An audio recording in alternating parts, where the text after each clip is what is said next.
he said something like he said, "You're homosexuals," when he's saying the 1.1. So I don't know if it's all homosexuals or what. And yet the church says that they've changed homosexuality.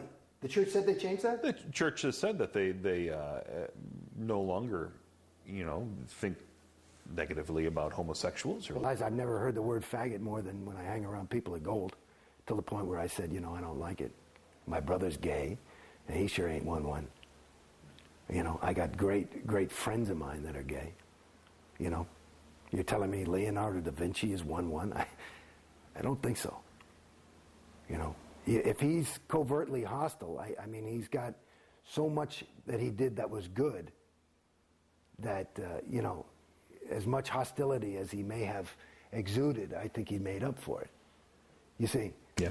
I mean, I don't buy it. I never bought it. And again, in my universe when I was in it, I just thought, because you part of the thing when you're in it, LRH is this super duper guy, so you make him into your own super duper guy, I suppose, probably. But you're looking at the current management, David Miscavige, COB, and you're thinking, well, is he in it for the money? What's your view of L. Ron Hubbard now? Well, I don't have all the data. I read some of the books that are out that are critical, Barefaced Messiah and Madman or Magician or whatever it was. Madman or Messiah. Right, that one, and Piece of Blue Sky. Piece of Blue Sky. And then there's stories. I think that So I don't know if all that's true, but it's consistent. One of the ways for me that I can detect whether something is true or false is for inconsistencies.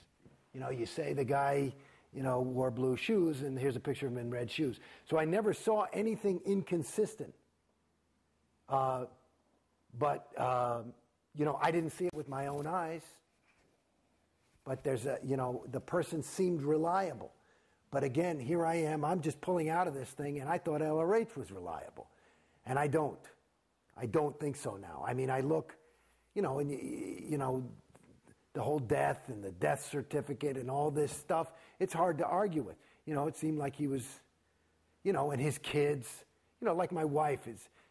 My wife is an interesting person to talk to as well, because she's class 5 OT5, or class 4 OT5, and but she's like one of those people. She could probably do heroin for a year and then just say, oh, you know what, it's making me too skinny, and just put it down. You know what I mean?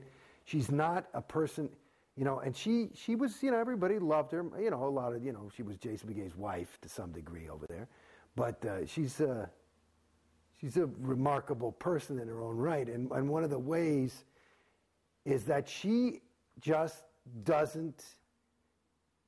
She's one of those people you just can't brainwash.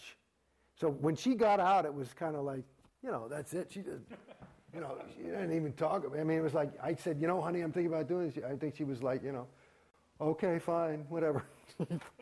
Flip the burger. And because I think they're, because she had said, she'd always pointed out things that were inconsistent also. And, like what? Well, all these fucking OTs that aren't OT. Like, that's a fucking OT? And what's an OT supposed to be? Somebody who's at least able. Somebody who can, walk and chew gum. I mean, there's people that are OT that are some of the most incompetent,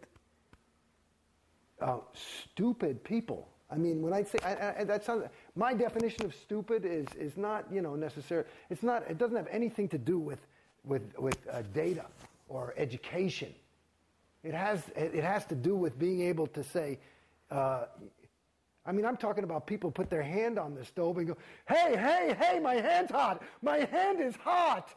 I'm talking about that kind of stupid. I mean, and unreal.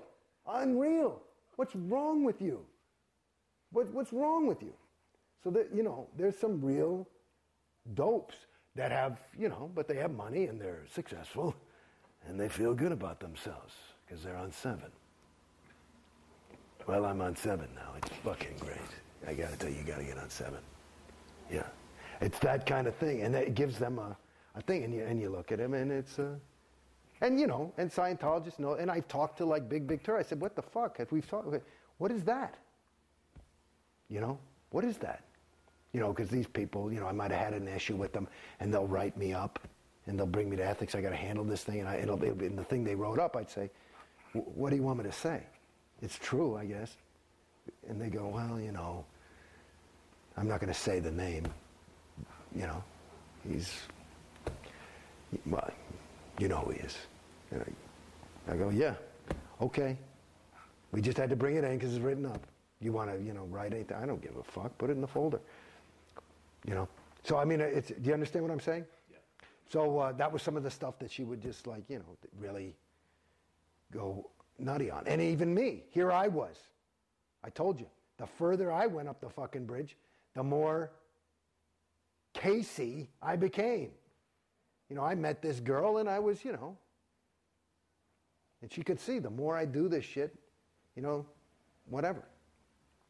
It wasn't handling dick. So once you left, how did you leave? They wouldn't let me leave. They just kept saying no.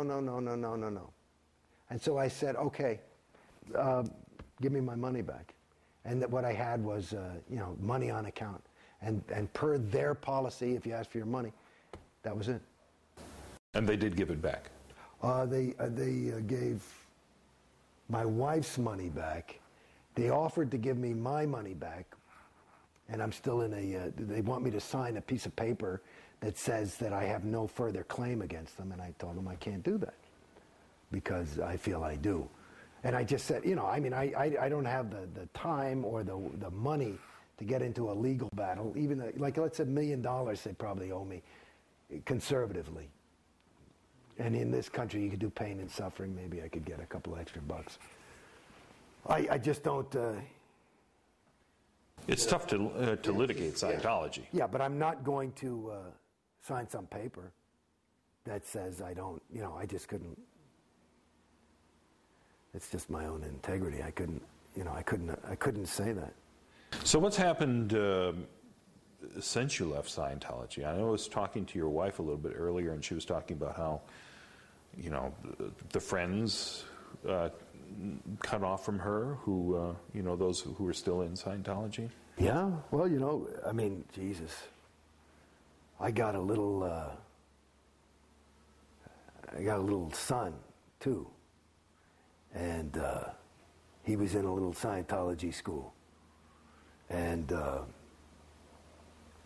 he was 4 at the time. And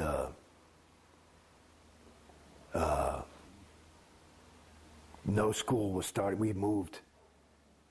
So we're in the process of moving. So it was and moving to we moved to this big property out here. It's a big different thing, and it's a long way away. And they kicked him out of school. It was a Scientology school? No, yeah, they kicked him out. So he had nothing to do, and it fucked him up. Because he had, why can't I see my friends? And that was all his friends. And, and this was a time when, Mom and Dad were really busy. I'm working. We've got a little tiny infant at the time. And we're moving to an enormous thing. And plus, this whole place you're in was under construction. There was a period we were in one of those Airstream type of things, and nothing for him to do. And that was so that was one. So yeah, our friends. I knew I could see I was pulling away. So I'm kind of an antisocial personality anyway. So I don't really hang around people.